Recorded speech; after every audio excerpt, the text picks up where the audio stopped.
স্বাগত ডিবিসি সংবাদে। এবার জানাবো খবরের বিস্তারিত। আপনাদের সাথে আছি আমি ফারহাত তাসনিম। বাংলাদেশে কোনো জঙ্গি নেই, সাফ জানিয়ে দিলেন স্বরাষ্ট্র উপদেষ্টা জাহাঙ্গীর আলম চৌধুরী।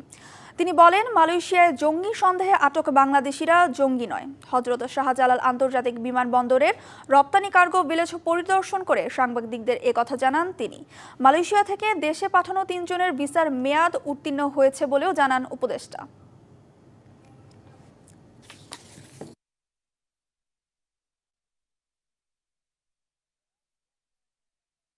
মালয়েশিয়া থেকে বেশ কয়েকজন জঙ্গিকে ধরা হয়েছে এবং ফেরত দেওয়া হয়েছে বাংলাদেশে। এরা কোনো জঙ্গি নাই। আপনি ওইটার ব্যাপারে একটা কিন্তু প্রেস রিলিজও দিয়ে দিছে মনে হয় পররাষ্ট্র মন্ত্রণালয়। আপনারা গতকালকে হয়তো প্রেস রিলিজটা দেখছেন। ওখান থেকে 3 জন যারা আসছে তাদের মেইনলি ছিল যে তাদের যে কি বলে ওই ভিসার যে মেয়াদ উত্তীর্ণ হয়ে গিয়েছে। বাংলাদেশে জঙ্গিবাদের কোনো অবস্থান নাই, এখানে কোনো ধরনের জঙ্গিবাদ নাই। বিএনপিকে সংস্কার বিরোধী বলে পরিকল্পিতভাবে অপপ্রচার চালাচ্ছে একটি মহল, এমন অভিযোগ করেছেন বিএনপি মহাসচিব মির্জা ফখরুল ইসলাম আলমগীর।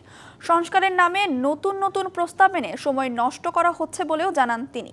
গুলশানে বিএনপি চেয়ারপারসনের রাজনৈতিক কার্যালয়ে সংবাদ সম্মেলনে এসব কথা বলেন তিনি।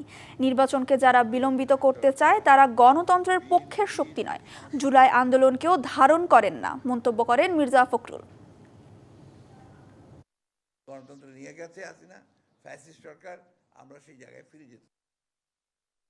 বিএনপির কমিটমেন্ট টু রিফর্মস এটা কোশ্চেন করবার কোনো সুযোগ নেই। সেই বিষয়ে আজকে একটা মহল, একটা চক্র ভুল করে মানুষকে ব্যাখ্যা করে দিয়ে বিএনপি সম্পর্কে একটা ভুল ব্যাখ্যা দেওয়া, তার সম্পর্কে আপনার বিরূপ মনোভাব সৃষ্টি করার চেষ্টা, এটাতে লাভ হবে না। কারণ বাংলাদেশের মানুষ বিএনপিকে চেনে। তবে আপনার নির্বাচনকে যারা বিলম্বিত করতে চায় তারা নিশ্চয়ই গণতন্ত্রের পক্ষের শক্তি নয়, তারা নিশ্চয়ই জুলাই আগস্টের বিপ্লবের পক্ষের শক্তি নয়। এনসিপির দেশ গড়তে জুলাই পদযাত্রার ৬ষ্ঠ দিনের কর্মসূচি এখন চাঁপাইনবাবগঞ্জে। ৬ষ্ঠ দিনে নবাবগঞ্জ সরকারি কলেজ গেট থেকে অভিযাত্রা যাবে রাজশাহী। আরও জানাতে যুক্ত হচ্ছেন সহকর্মী জহুরুল ইসলাম। জহুরুল, আজ সারাদিন কি আয়োজন আছে আর কখন জুলাই পদযাত্রা চাঁপাইনবাবগঞ্জ থেকে রাজশাহী পৌঁছাবে, আমাদের বিস্তারিত জানাবেন। জানাতে চাই, চাঁপাইনবাবগঞ্জে যে জায়গাটিতে আমি দাঁড়িয়ে আছি সেটি কিন্তু নবাবগঞ্জ সরকারি কলেজ গেটের সামনে।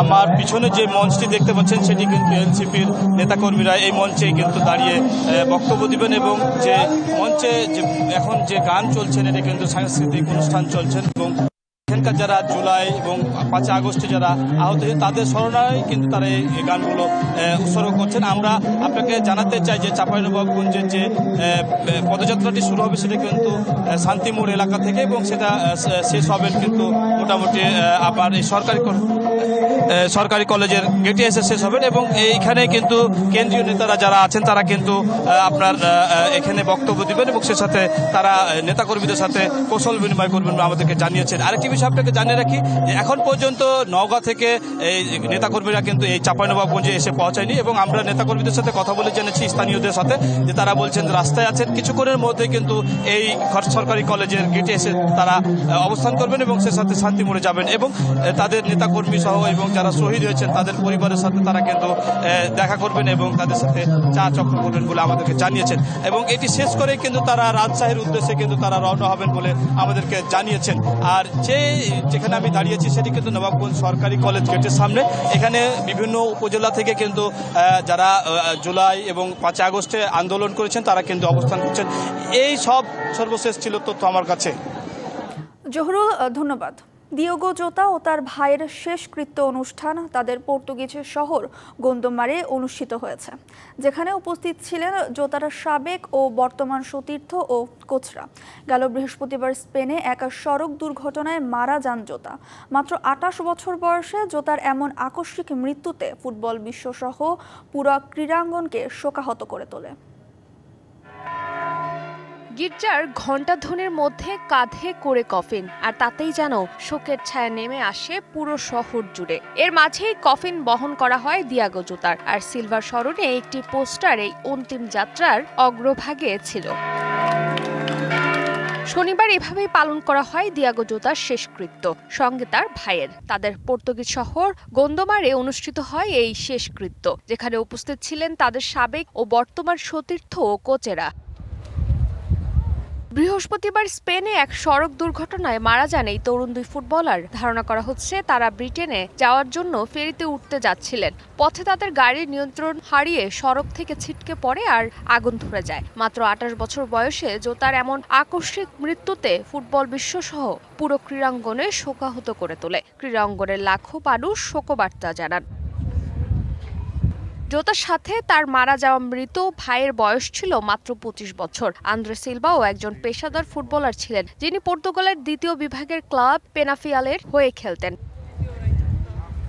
এদিকে লিভারপুলের অ্যানফিল্ড স্টেডিয়ামে বাইরে দিয়াগো জোতার স্মরণে ফুল ও নানা শ্রদ্ধার নিদর্শন রেখে যেতে থাকেন সমর্থকেরা। সে আমাদের 20 নম্বর জার্সিধারী ফুটবলার ছিল। সে আমাদের 20তম লিগ শিরোপা এনে দিয়েছিল। এটা লিভারপুল ভক্তদের মনে চিরদিনের মতো গেঁথে থাকবে। আগামী মৌসুমে তাকে না পাওয়া অবশ্যই আমাদের জন্য দুর্ভাগ্য।